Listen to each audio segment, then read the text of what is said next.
em relação a alguns temas muito importantes, como por exemplo a questão da crise na Ucrânia, Ursula von der Leyen tem tido e sempre teve os instintos certos. Não é no sentido em que a forma como tem funcionado a União Europeia e como se tomam decisões políticas na União Europeia não permitem resolver alguns problemas que existem e, porventura, criam problemas novos. Mas olha, antes de ir a isso, acho que vale a pena ver o que se está a passar na Europa, quais são alguns dos desafios que estamos a ter. Estou ali a olhar para um ecrã de televisão e estou a ver o Zelensky a chegar a um sítio maravilhoso. Que conheces? Que eu conheço, chamado Palácio de Blenheim. Não sei se há uma vez lá onde vocês lá esteve, mas o que é o Palácio de Blenheim? O Palácio de Blenheim é espero estar a dizer bem o nome, é um palácio que foi oferecido pela coroa inglesa ao Sr. John Churchill, que foi o general que comandou as tropas britânicas e alemãs e dinamarquesas e por aí adiante na Batalha de Blenheim, que foi em 1704 e é uma das primeiras intervenções a sério do Reino Unido no continente europeu. Portanto, estamos a falar de uma batalha na Guerra da Sucessão Espanhola, em que a Inglaterra, de acordo com aquilo que faria muitas vezes, até mudando várias vezes de aliado, dessa vez, portanto, a estratégia do Reino Unido foi sempre impedir que no continente europeu houvesse um poder tão forte que pusessem em causa a autonomia estratégica do Reino Unido. E, portanto, dessa vez eles estiveram nessa batalha contra o maior poder da Europa na altura, que era a França, Luís XIV, o Rei Sol, e depois haveriam de estar novamente contra Napoleão, e depois contra Hitler, portanto, foram variando, sempre com esta perspectiva. E o general que liderou as tropas nessa batalha muito, muito importante, porque o poder da França era considerado imparável. Foi depois, enfim, foi Duque de Marlborough, e é o antepassado de um senhor que nasceu nesse palácio uns 170 anos depois dessa batalha, chamado Winston Churchill, que não era Duque, porque não era da família, não era do primogénito. Aliás, é curioso porque quando se visita ao palácio, pode-se visitar a sala onde Churchill, Winston, nasceu. Não, o John não podia ter nascido lá porque o palácio não existe. O palácio é gigantesco. Quer dizer, quando nós vemos aqueles palácios, sei lá, o Downton Abbey, são 2 quartos naquele palácio. É uma coisa absolutamente... não sei se em Portugal nós temos algum palácio como aquele. Enfim, temos uma coisa que não é bem um palácio, que é o Convento de Mafra, tem uma dimensão muito grande, mas o resto dos palácios reais não se comparam. E, aliás, conta-se que a mãe de Churchill, que era uma aristocrata americana, terá estado a dançar até muito tarde, porque ele não era a casa dela, não é? Estava de visita. Estava de visita. E terá estado a dançar até muito tarde, e depois teve o Churchill um pouco inesperadamente nessa noite. Enfim. Porque é que eu estou a falar disto? Dizem que o movimento ajuda, não é? Tu não dizes ideias num país onde as maternidades estão com tantas dificuldades que em atender grávidas, por amor de Deus. Começam a nascer nas discotecas, é? Não, ou quizá no Convento de Mafra começam, coitadas, a dançar num lado, acabam na outra ponta. Não sei se dança assim tanto no Convento de Mafra hoje em dia. Pois é, mas apesar de tudo, daria. Há espaço. Bem, mas porque é que eu estou a falar disto? Porque está lá a decorrer hoje uma reunião da Comunidade Política Europeia, precisamente onde estava a entrar o Zelensky agora mesmo, com o Stammer, o novo primeiro-ministro britânico. Reunião essa onde o nosso primeiro-ministro devia ter ido e não foi, e onde também não foi Ursula von der Leyen, porque está em Estrasburgo a tratar da sua eleição. A sua carreira. Esta comunidade é uma coisa muito recente, vem de 2022, foi uma ideia inicial do presidente Macron, e reúne quase toda a gente na Europa, menos a Bielorrússia e a Rússia, portanto, porque até aquilo nasceu um bocado por causa da crise muito por causa da crise da Ucrânia. Mas é um lugar onde, neste momento, se especula até que ponto é que o Reino Unido quererá recolocar-se na Europa. Não porque o Reino Unido possa regressar à União Europeia, os trabalhistas não têm isso no programa nem nas ideias próximas, nem é uma coisa que pudesse acontecer facilmente, mas porque é necessário estarem no concerto europeu em relação a outros temas, sendo que um dos temas que já se percebeu que vai ser muito relevante nesse encontro e na Europa é as migrações. Aliás, estou novamente a olhar para a televisão e parece que agora Paris também está a limpar os migrantes por causa dos Jogos Olímpicos. Paris, não é? Portanto, este é um tema e uma das questões que leva lá também Giorgia Meloni, que vai estar aí e não em Estrasburgo, e onde vai ter encontros sobre este tema. Aliás, como vai haver encontros entre Stammer e Macron por causa das travessias do Canal da Mancha, no caso de Meloni com o primeiro-ministro da Albânia por causa de um campo de acolhimento de refugiados na Albânia para evitar que eles entrem na União Europeia, até porque há um problema onde, curiosamente, no grupo de que Meloni é presidente, os partidos estão divididos.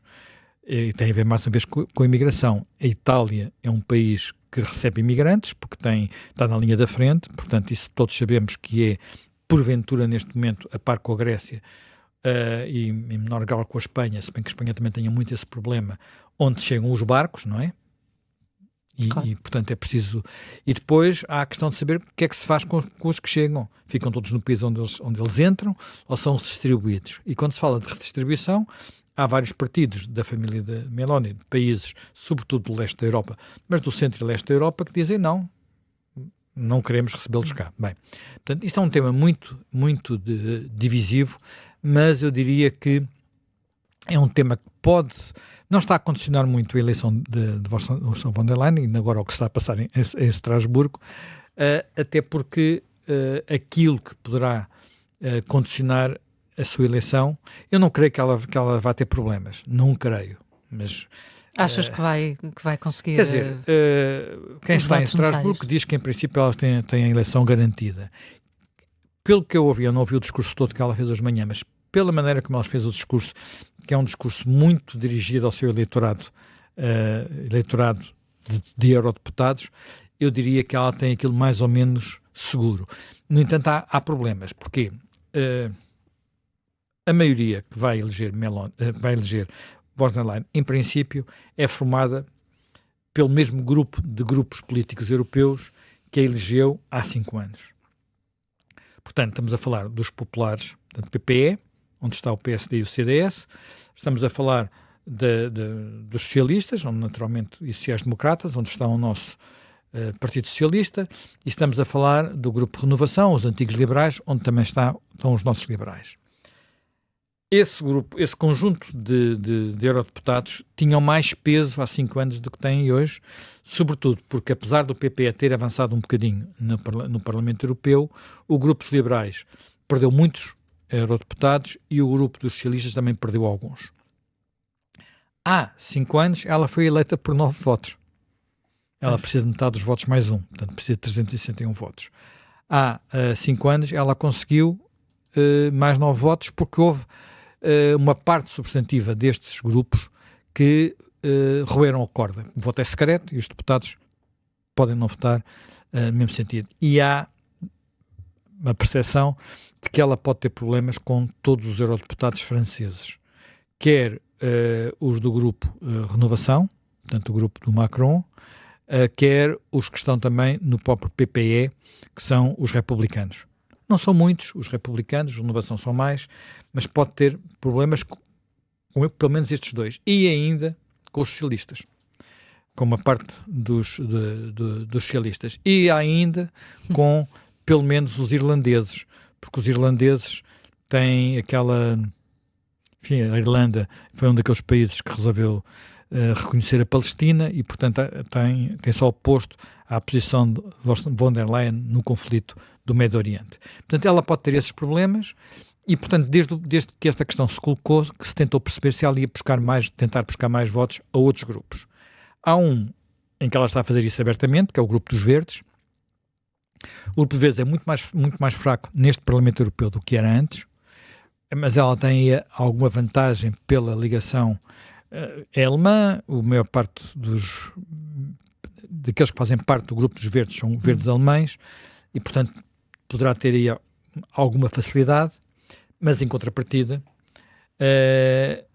o outro grupo onde ela porventura gostaria de ir buscar votos tem tido um fogo de barragem muito forte. Estamos a falar do grupo dos reformistas e conservadores, o SER, que é o grupo de que é presidente a primeira-ministra italiana, Giorgia Meloni. Novamente, Giorgia Meloni, que é a outra mulher forte da Europa. Enfim, há uma terceira, que é a Callas, não é?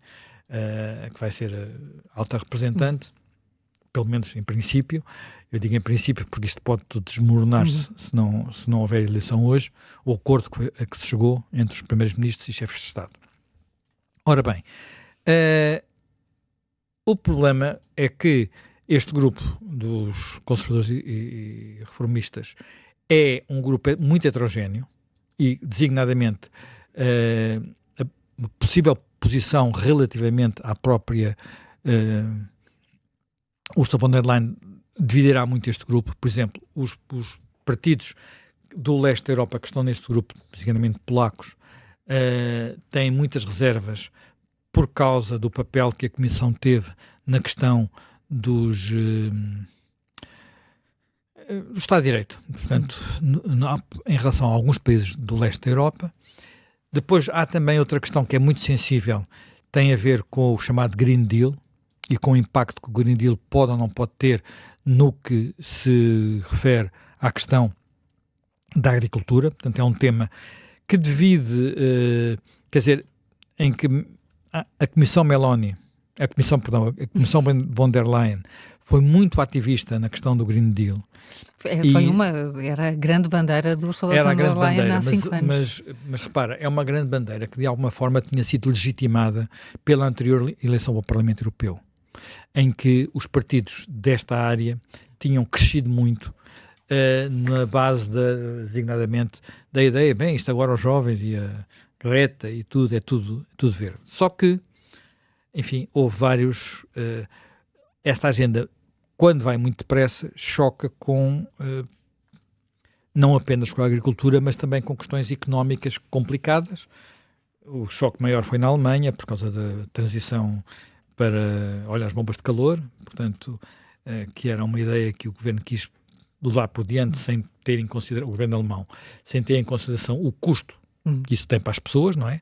Portanto, substituir uma tecnologia por outra implica um investimento e nem toda a gente tem dinheiro, pocket money, para fazer esse investimento. E depois, aquilo que neste momento eu diria que é um dos aspectos mais complicados é que tu percebes que na eleição europeia houve uma espécie de contra-revolução, reação, o que tu quiseres, mas esses partidos recuaram desta vez e a questão é saber se há legitimidade política para a nova Comissão prosseguir uma agenda que de alguma forma foi desautorizada pelos eleitores.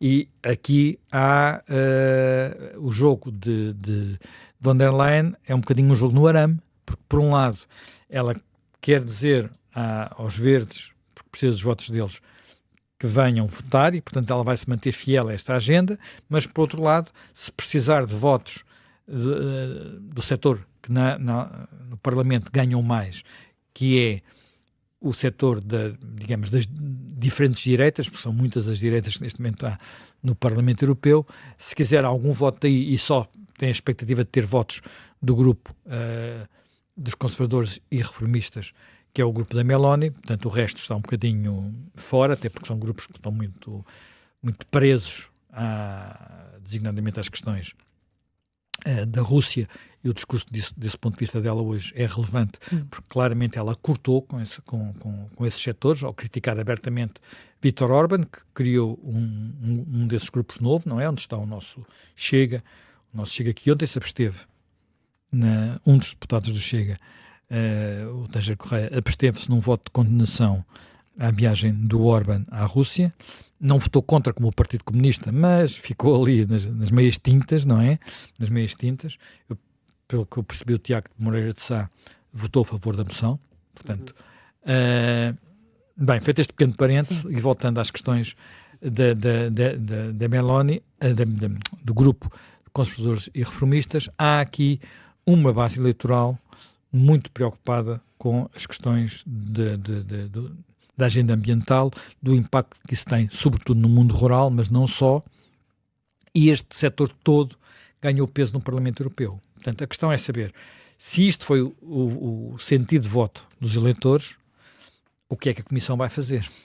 Portanto, e qual é o mandato que a Comissão tem? É um mandato para repetir o que vinha de antes com um sentido de voto diferente, ou é um mandato para fazer algum... Quer dizer, no fundo, a democracia serve para alguma coisa na Europa? Será que aquilo que os eleitores optaram vai ter influência E quer dizer, há neste aspecto um braço de ferro que se percebe muito bem pelas reuniões que foram havendo em Estrasburgo e em Bruxelas entre a equipa de Meloni e os vários grupos políticos, porque houve muita pressão, sobretudo dos socialistas, mas também dos verdes, para ela tentar fazer algum acordo mais à esquerda, num Parlamento que neste momento tem 2/3 dos deputados desse Parlamento, se incluirmos aqui os liberais,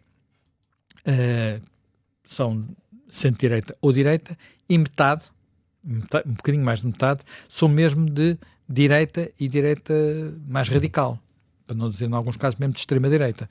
Portanto, há um equilíbrio parlamentar diferente de todos os outros que houve até agora no Parlamento Europeu, e desse ponto de vista, uma das questões que se coloca é: os eleitores votaram de maneira diferente, será que quem vai conduzir a Europa ouve essa indicação?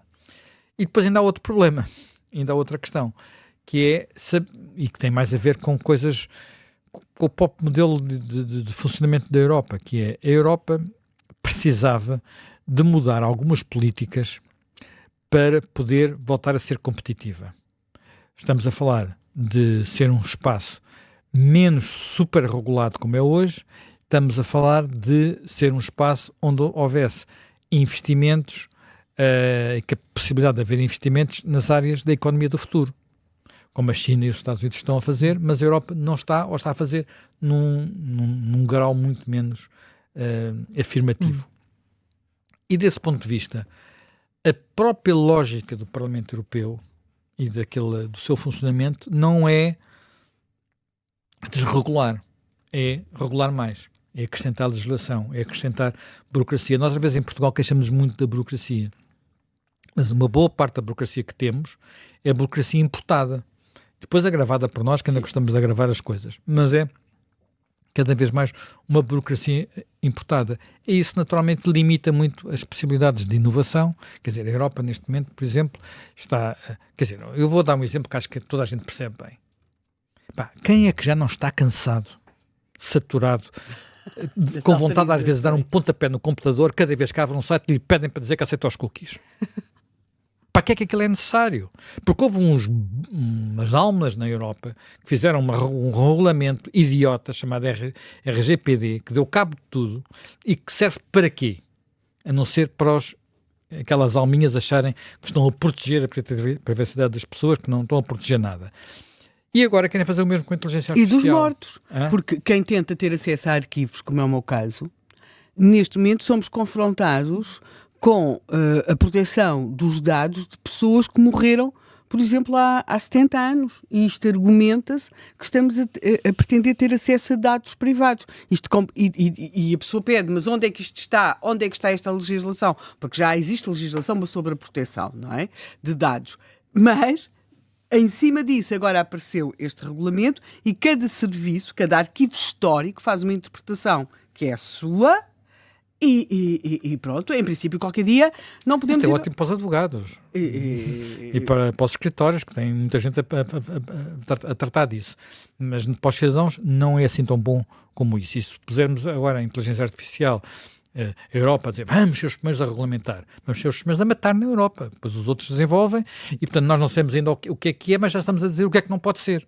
Portanto, e este tipo de coisas não há vontade no Parlamento Europeu, mas aí da esquerda à direita. Portanto, o Parlamento Europeu tem um lado muito ativista, portanto, e de querer afirmar o seu poder. Portanto, o Parlamento Europeu tem menos poder que os Parlamentos Nacionais, no sentido formal do termo, não é? Os parlamentares europeus não podem apresentar leis, não podem promover leis, podem estraçalhar as leis que lhes são apresentadas pela Comissão Europeia e também negociadas com o Conselho Europeu. Mas não podem. Não tem iniciativa legislativa. Mas não tem iniciativa legislativa, o que é uma coisa extraordinária, não é? Portanto, eles estão sempre numa luta para terem mais poder, os parlamentares europeus, sempre. Sim, e há aliás, sempre ali uma competição entre a Comissão Europeia e o Parlamento Europeu. O Parlamento, e portanto, nestes momentos, por exemplo, em que há a eleição da von der Leyen, é um dos momentos de glória dos nossos... E de poder. E de poder, não é? E de poder. E, portanto, eles vão fazer por isso.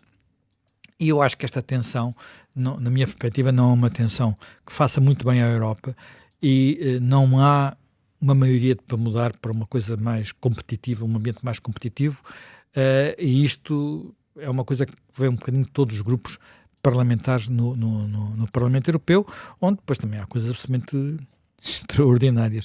Eu ontem estava a ver uma reportagem sobre alguns destes primeiros eurodeputados que lá chegaram, e há uma eurodeputada romena que já levou para lá, acho que é mirra, não é? Para benzer aquilo, e agora quer levar lá uns padres para afastar os diabos do Parlamento Europeu. Está assim um bocadinho de tudo naquele Parlamento.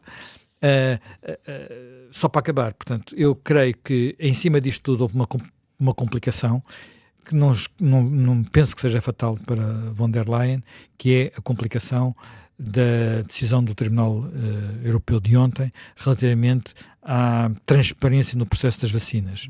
A esquerda, mais à esquerda na Europa, quer até adiar a votação, mas eu julgo que não vai ter sucesso nessa proposta que deve estar a ser votada por esta altura.